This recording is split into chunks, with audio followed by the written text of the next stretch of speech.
Tipu Sultan photo वादानंतर खासदार संजय राऊतांनी भाजपवरती टीका केली आहे। भाजपला कामधंदा नाही, वादावर पडदा टाकायला हवा असं खासदार संजय राऊतांनी म्हटलंय। भाजपचेच माजी राष्ट्रपती रामनाथ कोविंद टिपूचं गुणगान करतात असं त्यांनी म्हटलंय। तर हर्षवर्धन सपकाळ यांनी टिपू सुलतानची तुलना छत्रपती शिवरायांसोबत केली।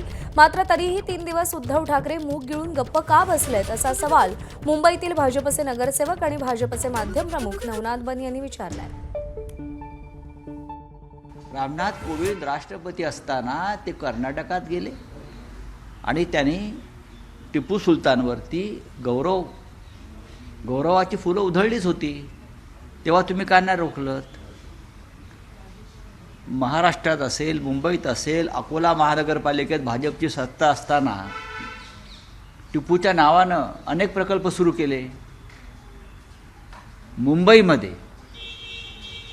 महानगरपालिकेमध्ये विद्यमान नगरसेविका महापौर ऋतू तावडे, अमित साटम यांचं अनुमोदन आहे टिपू सुलतानच्या नावानं रस्ते आणि बगीच्याला नावं देण्यासंदर्भात। तेव्हा भारतीय जनता पक्षानं टिपू प्रकरणामध्ये आ बैल मुझे मार करू नये।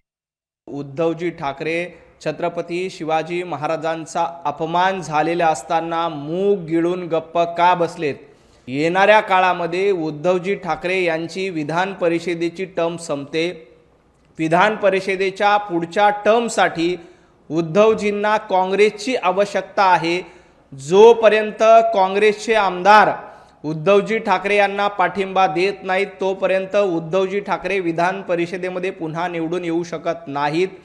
काँग्रेसच्या पाठिंब्यासाठी काँग्रेसच्या आमदारांचं समर्थन मिळावं म्हणून उद्धवजी ठाकरे टिपू सुलतानवर टीका करत नाहीत का? एबीपी माझा, उघडा डोळे बघा नीट।